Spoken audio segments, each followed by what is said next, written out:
Hello, everyone, and welcome to the Geary, Stein and Stevens Show, an amazing video podcast with sports stars, entertainment celebrities, and other great guests, combining one host who has no legs, one host who lives in Duluth, Minnesota, and another host who seems to never be on the show. But now, on to the show with Troy, Dave, and maybe even Will.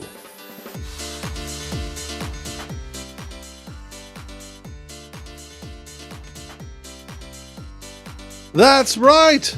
We are back, and it is great to be back here, back in Bristol, Connecticut, of course, where I am, and I'm going to bring in my buddy, of course, from Duluth, Minnesota. That would be the wonderful, talented Troy Geary. Troy, what's going on up in Duluth? Do you miss me? It's only been 4 days. Yeah, quick 4 days ago, we were having fun in the cities, so it was a great time.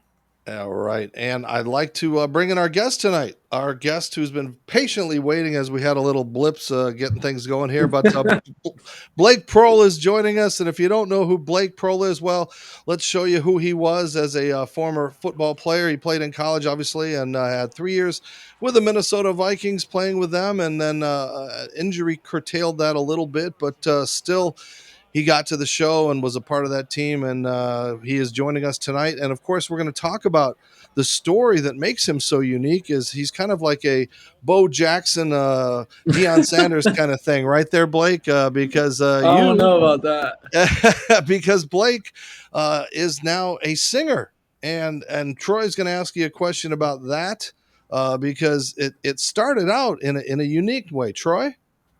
Yeah, I mean, I know it's difficult to discuss your knee injury, what happened there, but how did you transition to that, dealing with that kind of chapter in your life and then focusing on the singing part?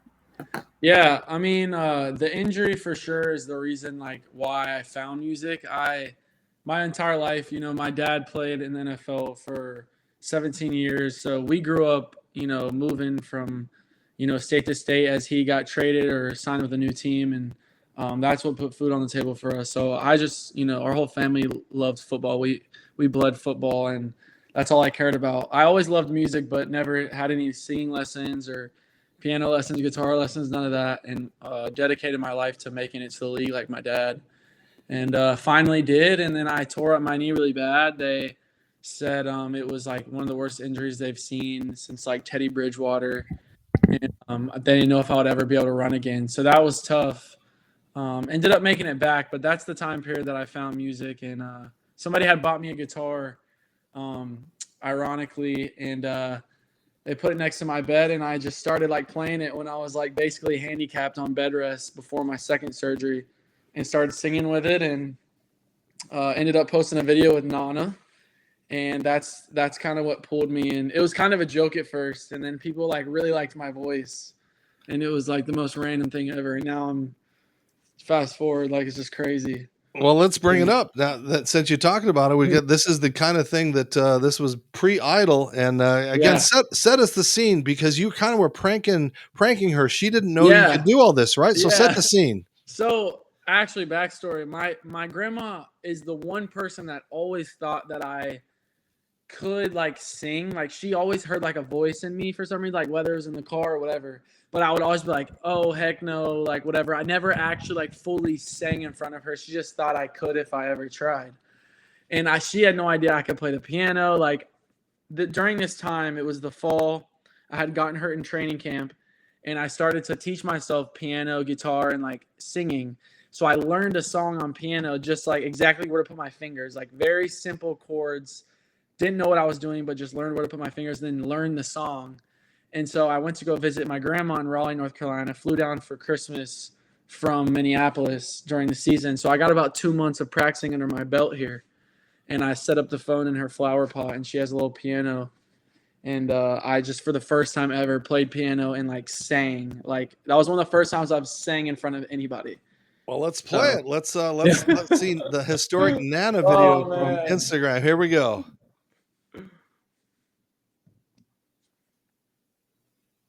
If it'll play.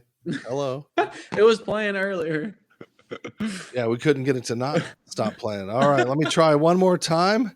Let's add Nana, oh, this is great during the show. We've had so much fun with this new technology, and we do love our friends at Restream, but it has been a pain in the butt. So here we go. No, you mind if I play the piano? Can you? It's worth a shot. Uh-oh. No, you mind if I play the piano? Can you? It's worth a shot.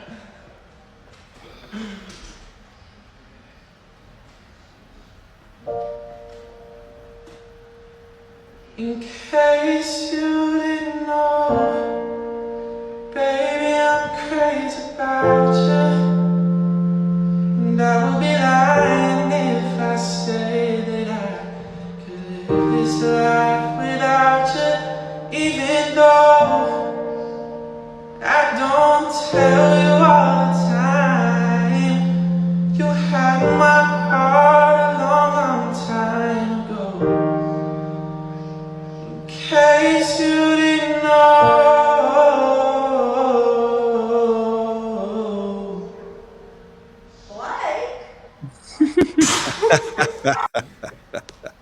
That is so cool.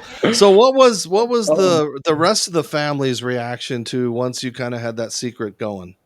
That was crazy. I don't know, like my dad and my mom were just like shook to the core. Like honestly, my whole family, like it was honestly like a loss for words. Like what are we doing here? Like, is this serious? Like, I guess there's like millions of people now.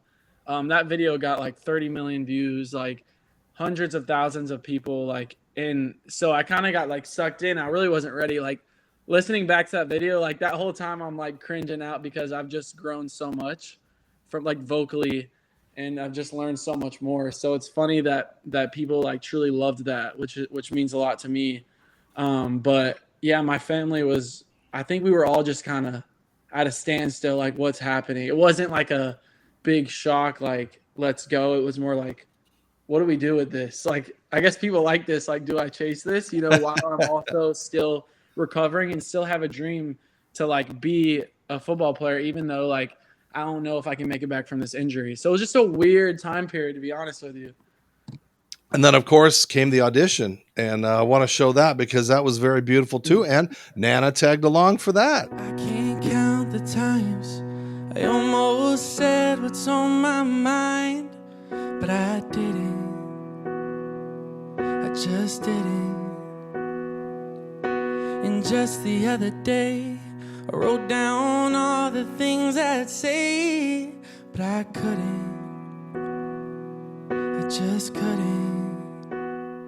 And I would be lying if I said that I could live this life without you, even though I don't tell you all the time. You had my heart a long, long time ago. Yeah, you had my heart a long, long time ago. In case you didn't know, oh no.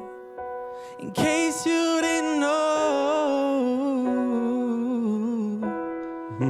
in case you didn't know. Very good.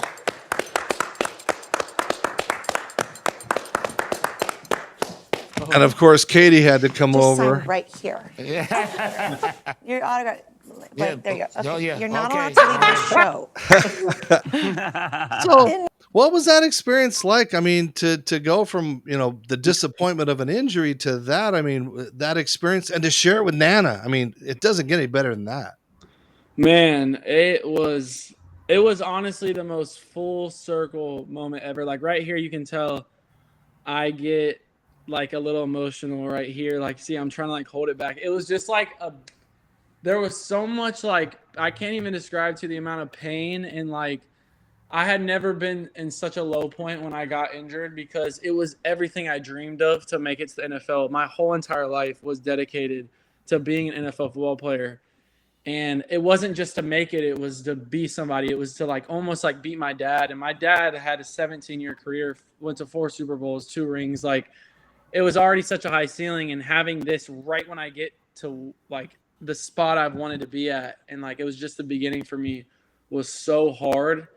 And I think fast forward into that moment, it all hit me at once. So it was very emotional for me because I was like, this was all for a reason. And for me, like I'm a big believer. I have a lot of faith in God. So I think it's a God thing. Whatever you believe in, for me, like that was a huge full circle moment for me. So that meant a lot to me for sure. Yeah, and just talk about Katy Perry. I mean, this was her last season on American Idol. What was it like for you just being up there and being an instant fan of yours right off the bat? Yeah, that was breathtaking too. Just because like such a big like pop star is like instantly like on the spot. I had no idea. Like as soon as I opened up my mouth, like she had a reaction. So like that was crazy watching back. That's why honestly, like in the moment, there's so much stuff going on in my head. Like, what am I doing? What am I doing? Like even while I'm singing, like who brought me here? Like what is going on? This feels like a fever dream. So there's just a lot of emotions in that room. And then I get up and, standing ovation. She's like, I didn't even see her running over to me. So like I get over there and she's right there. And I thought I forgot to sign a document or something. So I didn't know she was even asking for my autograph. So it didn't register until she's like halfway away. That's why my face looks so just like dumbfounded. I'm like, what's going on? And then it hit me. And then she starts talking about, like complimenting me and I could be top 10. And it was a really reassuring because even in that moment, like I'm still venturing. I'm still like trying to figure out how to sing. I've never had lessons. I just started singing. I don't have any background, no experience. I've never sang in front of, there's millions of people are going to see that. You know what I mean? It was just a big moment. So to hear her say that, like I said, full circle moment, like it was like, I'm supposed to be in this moment for a reason. Like it was just reassuring for me to keep following the path, And it really is. It's inspiring to see, where you were with your football career, and for this to totally kind of reinvigorate you and give you that second chance in life at somewhat stardom, but even more importantly, something that you can do well after football now. So Yep. We're going to showcase another song coming up in the next segment. We got to pay some bills. Troy Geary is going to talk to us about, Troy, I don't know. We got our little secret that we want to tell everybody as we come back. But you're watching Geary, Stein, and Stevens, so don't go away. Looking for shirts as a thicker guy can be difficult, but Fresh Clean Threads has you covered. They're designed with a little extra room in the stomach area, but still a nice clean fit on the arms and chest. They're also so comfortable that my girl loves to steal them to sleep in sometimes. They're easily the best fitting shirts I've ever worn. I get compliments every time I throw one on. People even ask if I've been hitting the gym more. Fresh Clean Threads fit like a designer shirt, but for a fraction of the cost. You've got to check them out.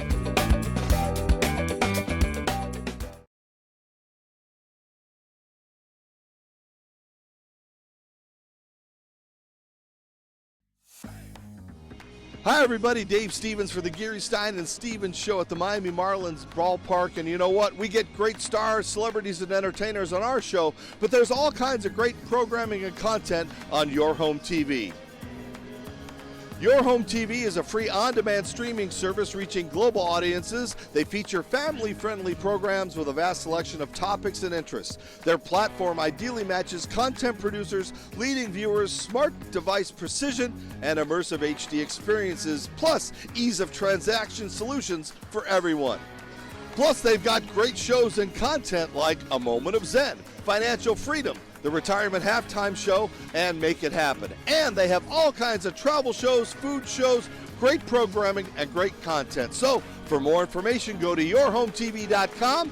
Check out the Geary, Stein and Stevens Show and all of the other great shows. yourhometv.com. Tell them Dave sent you.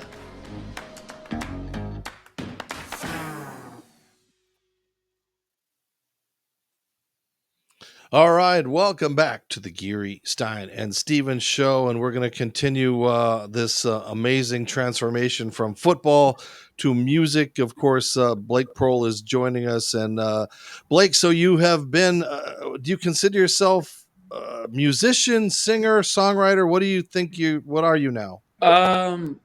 All the above, I think. I write songs, I release songs. I'm going on my first tour this fall. I guess what a full-time musician, artist, singer-songwriter, all of them. And let's get a couple of plugs in. So you got a show coming up in Minneapolis. I've been to the Fine Line. Troy, have you been up there to the Fine Line? Yeah, it's a great venue. Yeah, man. Tell us what's going on. I had my first ever headline show last year before training camp. So that was crazy because I'm like training in the morning for camp, but I'm also rehearsing at night. My receivers coach for the Vikings called me Moonlight because he was like, you better save that I can't cuss on this, but for nighttime, so I'm gonna call you Moonlight. You better not be singing during the day. You better be running routes. But I had my first show there last year, and I loved the venue. It was perfect size for me, and just beginning as an artist. And the Minneapolis crowd is amazing. So this year, I'm hoping to even up that show, and I have a whole different set list. And you got this one coming up at your alma mater where you played college football. I mean, Pirate Radio football kickoff. You're the headliner. That's got to be fun to go back. I'm excited, man. I haven't been back to my college town in a while, so it's cool to come back in a different light. And I'm headlining the theater down there on kickoff weekend for their opening their season, so I'm excited. Before we play this song, Wave, tell us a little bit about it and the background behind the song. Yeah, so Waves is one of the first songs I wrote too. It's more like gospel leaning. I'm not a gospel artist, but I grew up in the church, and so I when I first started writing songs, I was like, I'm just gonna write as much as I can, and I really liked it. I hired a choir for it, and then one of the biggest worship bands out right now called me one day and asked me to do a version of it with them in their next album, and they actually dropped it on their album, and I flew out. That was the first time I had ever performed with a full band in my life with in-ears or anything. So the video you're about to see, I don't know how much you're going to play of it, but that's the first time I've ever sang live with a band. And it was one of the biggest CCM bands in the whole world right now. So it was really cool experience. What's the name of the band? Maverick City Music. Maverick City Music. All right. Well, without further ado, Waves. Sorry.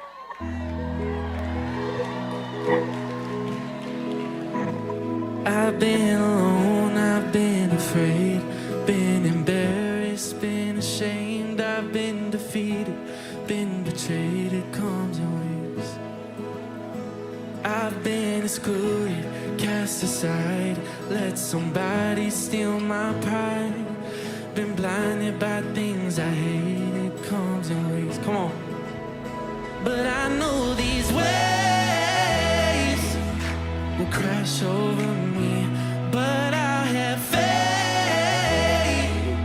the tide won't take me. And even when the water's rising, you help me swim to shore. I know these waves are rough, but you never let me drown before.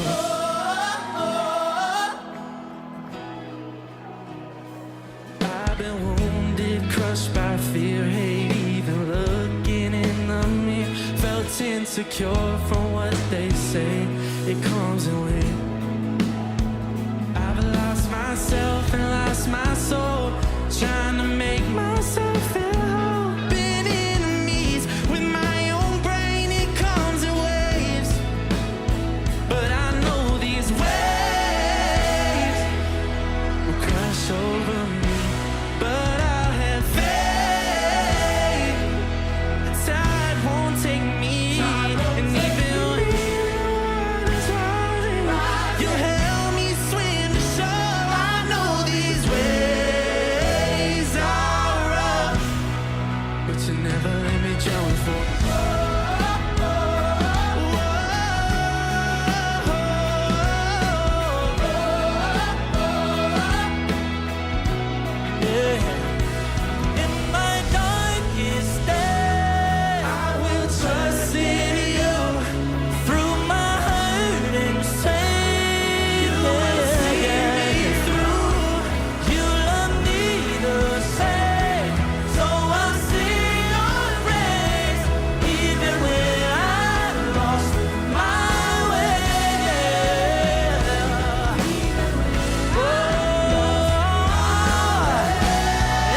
take me. And even when the water's rising, you'll help me swim to shore. I know these waves are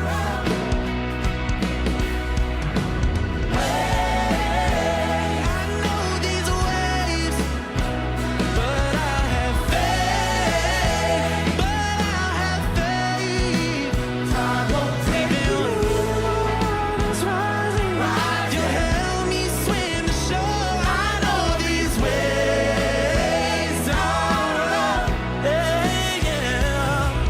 You never let me drown. Even when my world is upside down. Come on, sing it with us right here. You never let me.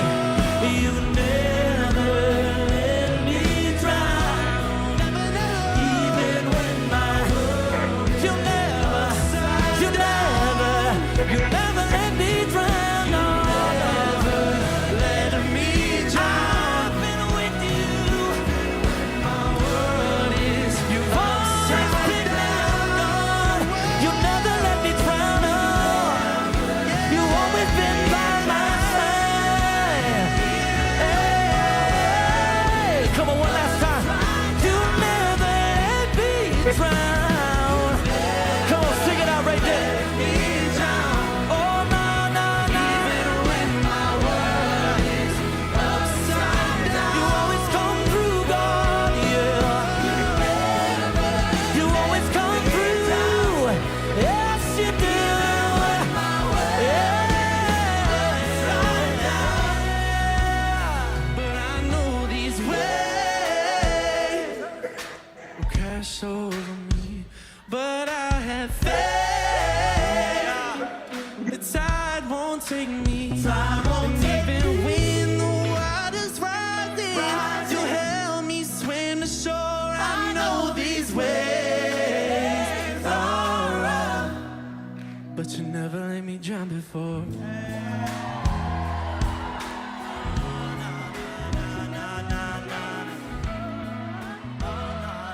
Pretty cool. Pretty cool. I mean, to see your work like that, it's got to be just so humbling and yet so mesmerizing when you put all that work into it. I was sitting here with my lighter, like I was gonna be, I mean, it was so much fun to watch you perform like that. So Blake, tell us what was that experience like? It was amazing. That it was honestly like my parents were there, and it was my mom's that's one of her favorite bands. So to see me like in that environment, never sang with a band, like going from 0 to 100 immediately was insane. First time using like in-ears, like I was just freestyling honestly, and it worked out great. They were amazing people to work with. That's what made the experience great. And it was a song I wrote, and it was really cool. Honestly, I blacked out probably during the entire thing. I didn't know what I was doing, but yeah, it was great. We've gotten a lot of emails from our viewers since we knew we were going to be on, and a lot of them ask about the experience from the golden ticket that you got in Nashville to actually the performances. What goes on during the week? Are you practicing 4 or 5 hours? Are you sequestered? Is like jury duty? You're not allowed to be out in public, so people know if you're still on the weeks because a lot of shows are live. So kind of just talk about the experience from the time in Nashville that you got selected until during your time on Idol. Yeah, it was crazy. So the show is crazy because they have so many contestants competing at the same time, and like they went from 65,000 auditions down to obviously I think 160 people go to Hollywood. So they have a lot of people that they have to filter through. So you are sitting and waiting most of the time. Like what you see in the clips, like is a really small fraction of what actually goes on in your entire day. So you're in dressing rooms and waiting rooms, sitting with all the other contestants. So you get really, really close to the other contestants. We were like a big family. It almost felt like us versus American Idol because, I don't know. I mean, you're just sitting there. You could be there from 5:30 a.m. call time until 11 p.m. at night. I mean, there was one day in Hollywood Week We woke up at 5:30 and we were filming until I think one in the morning. Like we didn't get home until, I mean, it's a lot. It's a grind.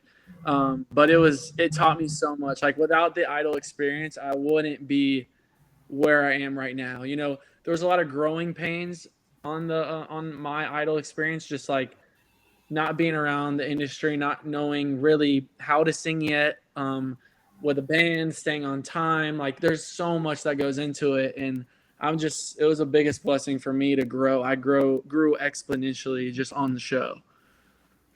And obviously getting into the top 25, not too bad, but what was the disappointment? Like you got in there and you're like, oh man, I just got here, right? Yeah, man. To be honest with you, dude, if I'm being honest, I didn't even last year, I didn't even know if I didn't expect to get a golden ticket. So for me, when I'm in the top 24, dude, like I felt like I won the Super Bowl. Like I am competitive as crap. So like once I'm there and I made it, I'm like, okay, now let's go win the thing. So it was a little disappointing when I went home, obviously, but to see me make the top 24 from 65,000 auditions is like, looking back, it's like that is a win in itself. And to be honest, like I don't want to like put anybody on blast, but you don't really exactly want to win American Idol. There's a lot of contracts and stuff you can get tied into. And I love the staff and the crew, and I'm so thankful for the experience. But I think me going home at that time was a blessing. And yeah, I'm just thankful for it. But yeah, my competitive side would say differently, but the mature side would say, let's go do our own thing now. You don't use American Idol to be Mr. American Idol. You use it to boost your own career and be your own artist, Well, it's great, and we hope those successes continue. We saw the music video, we've heard your voice, but after this break, we want to talk a little football. And I think, as we mentioned, there's some people in the family that may know a thing or two about playing football. So continue to watch us. You're watching Geary, Stein and Stevens. Don't go away. Easter Seals is the largest nonprofit provider of disability services nationwide, helping kids and adults with autism to achieve maximum independence. People with autism are at higher risk for mental health conditions. 85% of autistic kids have at least one. That's why we're working to help autistic people with complex behaviors and mental health challenges. We are Easter Seals.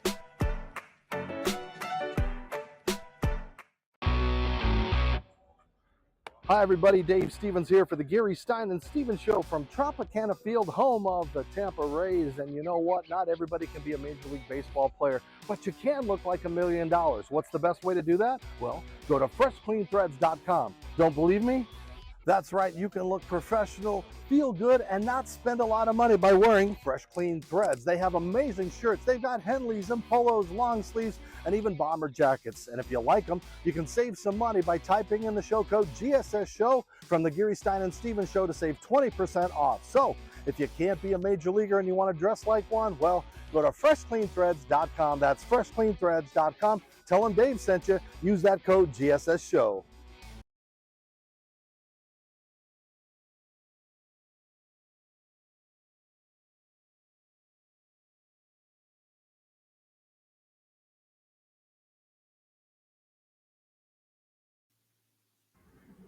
All right, let me fix that. I'm going to fix I that can right hear you here. now. Here we go. Okay.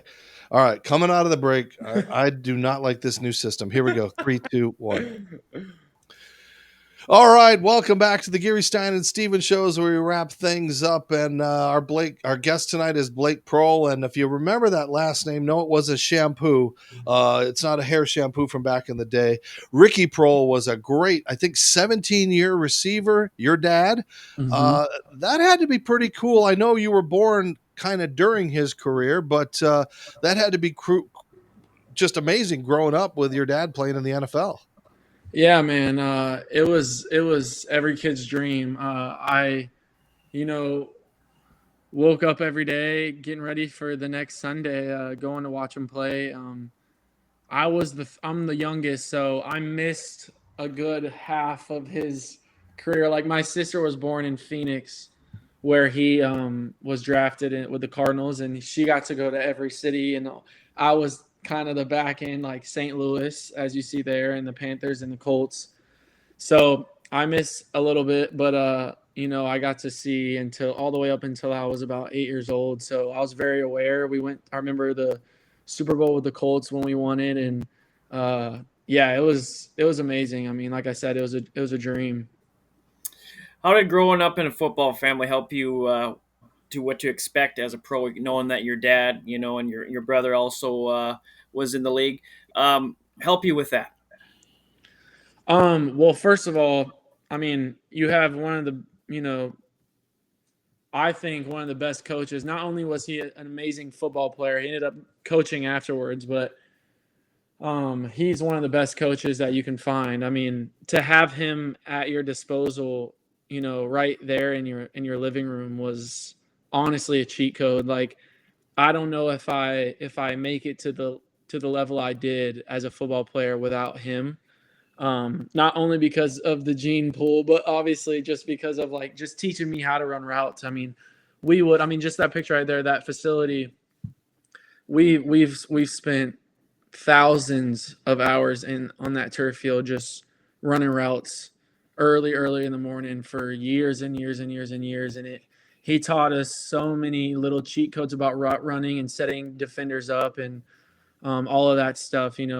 Going to camps, it was easy to turn a coach's head just because of the way that me and my brother ran routes. I mean, it was, like I said, I kind of defined it as a cheat code having him, in my ear. It was hard, very tough. He was one of the most disciplined fathers out there. He was on our butts 24/7, but looking back at it, it set us up for success. So, and Blake, he actually quit. He walked away from a lucrative coaching career because he wanted to see you guys play. I mean, it's that little league syndrome, but truly amazing. Yeah, man. I'll never forget that. We started.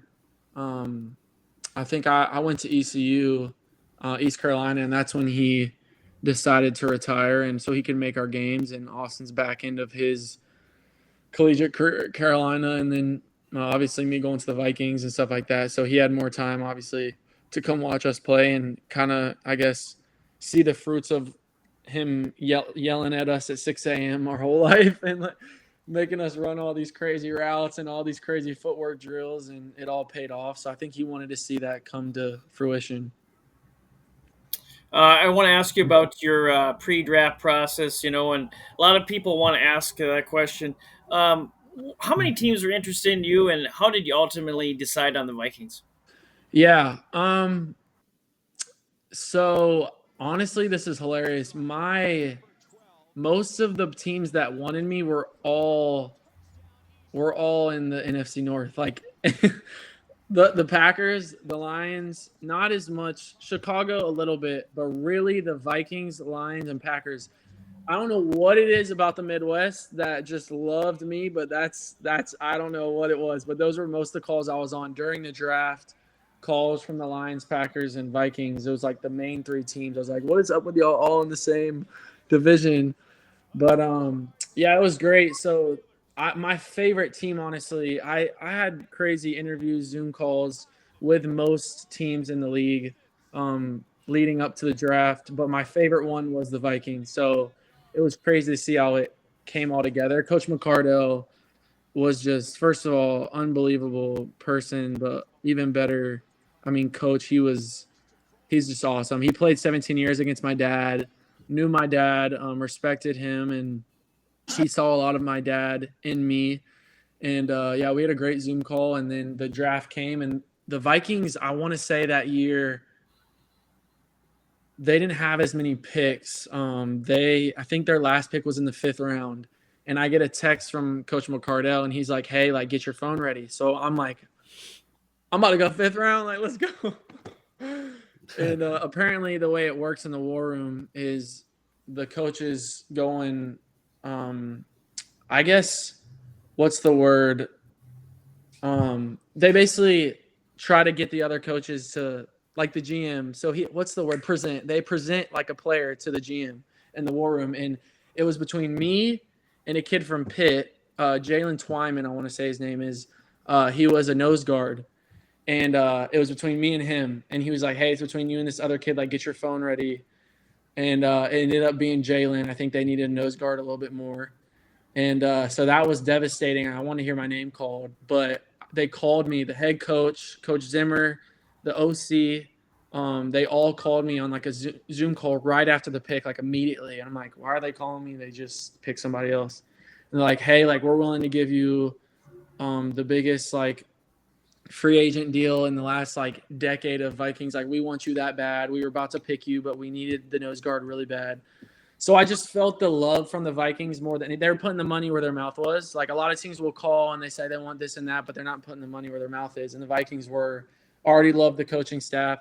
So I actually ended up signing with them before the draft was even over, which is probably I don't know if that's right, but we did. My agent was like, dude, you got to go where you're loved. They're putting, you're getting guaranteed money. You're basically getting a 6-round contract as a free agent.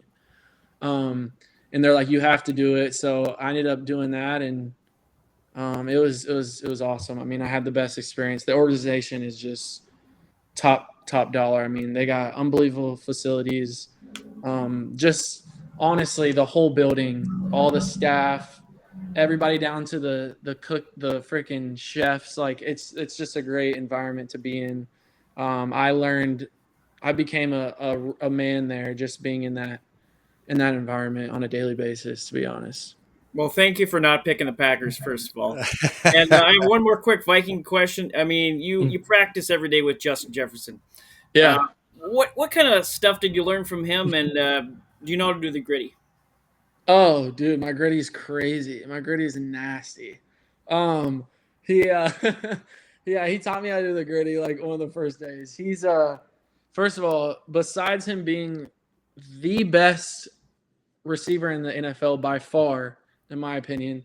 People can come at me all they want, Packer fans or whatever, but he's just like a great, humble kid. Like you come in there and you think, first of all, like you said, you look up to him, he's amazing. I came in right after his rookie year, so he already had a crazy breakout year, but like it was before he even went the next level. And he was just the most humble kid. Like you would have such an unassuming superstar, like just such a hard worker too. A lot of kids like that, especially young, they get kind of caught up in themselves, I think, especially if they have a really good first year. They think they're the best ever. Nobody can tell me anything. He's just a coachable kid. He comes in every day, the same kid, hardworking, practices his butt off. I mean, and for rookies coming in to see somebody, it's like that's what it takes. And he's just, I mean, I couldn't say enough. I could talk all night about Justin. We still play video games to this day. Almost like it's been a couple of weeks since I've been around town doing music stuff, but he's just a good dude. I mean, all around good dude. Did you play yourself in Madden as yourself? No, we don't play Madden. We play Call of Duty. Oh, hey, all right. And the new one's coming out here in October. So you excited for that? Oh yeah, dude, we're freaking locked in. We'll be ready to go. Our squad against anybody. I love playing Plunder, but that's another show. So so how's the wheel? How is the leg? I mean, can you still go out and jog and do athletic things, or what? Tell us all about that. Yeah, dude. A big misconception about my story is that like it ended my career, which it definitely took a turn for the worst. But dude, I mean, it's 16 months. Most people, I think they were expecting to cut me immediately once I got off the IR, but I had such a strong, I really, really worked my butt off in rehab, and we had multiple surgeries, and I had a great trainer, David Jancy, still there.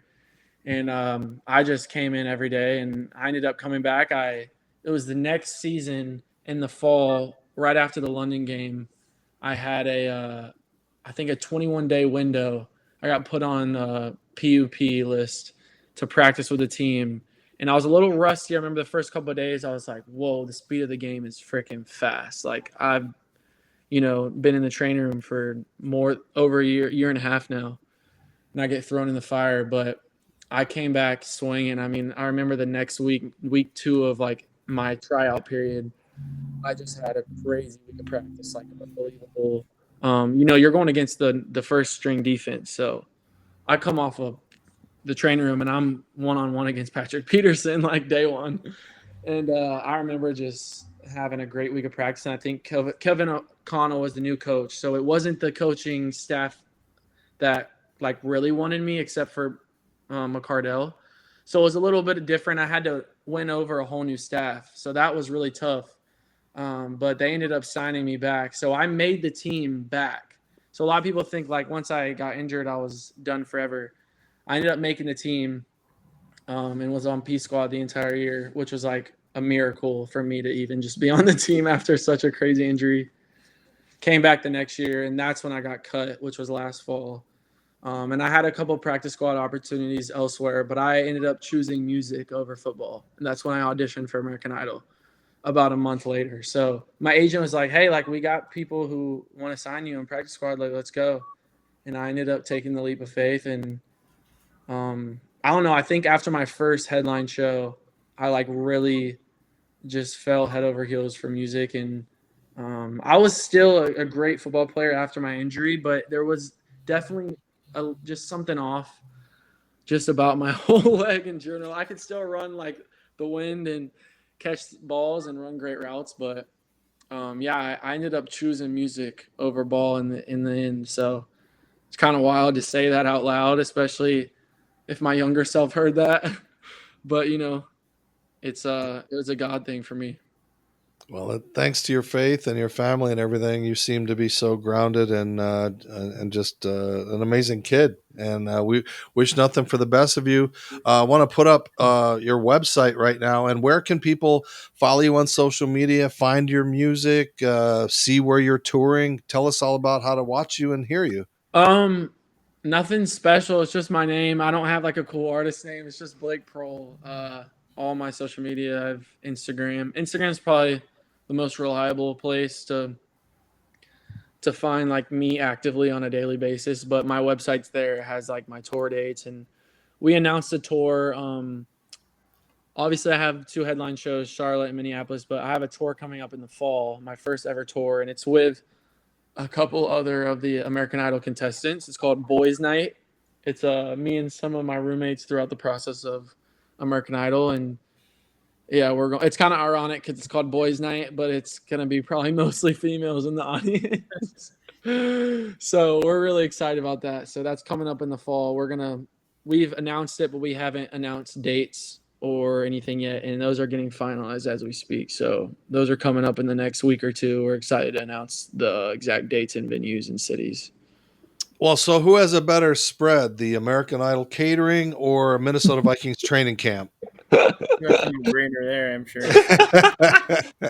I would say Vikings training camp. Yeah, I've been to Egan. It's amazing facility. Best facility in the league, I think. Well, Blake, it's been great to have you. Real quick, all our Minnesota viewers get to his show July 25th at the Fine.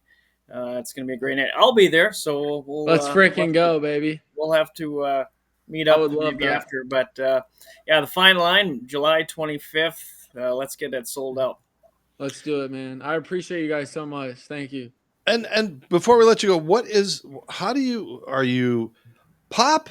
Are you like what is your genre?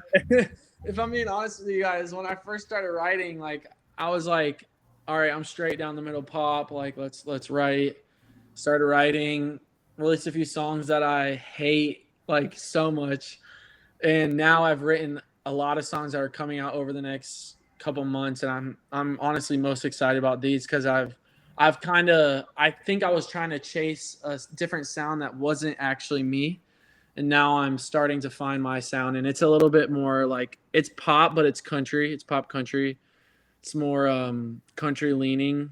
I'm from the South, you'd say, and that's a lot of the music I listen to. So it's a little bit more like organic instrumentation and live instruments. You'll see if you come to the show, you'll hear a lot of the new stuff, and it's a little different. It's still pop, but it's got some country undertones.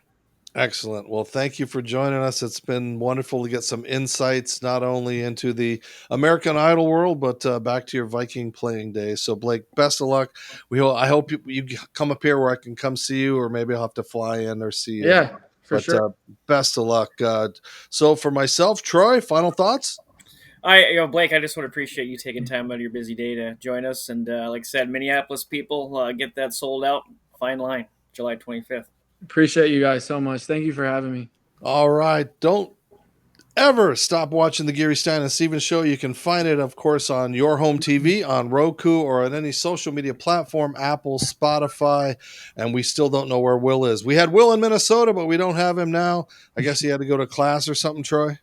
Yeah, he's doing something Viking related, I'm sure. He's going to be kicking himself. He's got a Viking right here, and he didn't get to see him. But Troy, for myself, for Blake, and wherever Will is, good night, everybody. That's a wrap from the Geary, Stein and Stevens Show.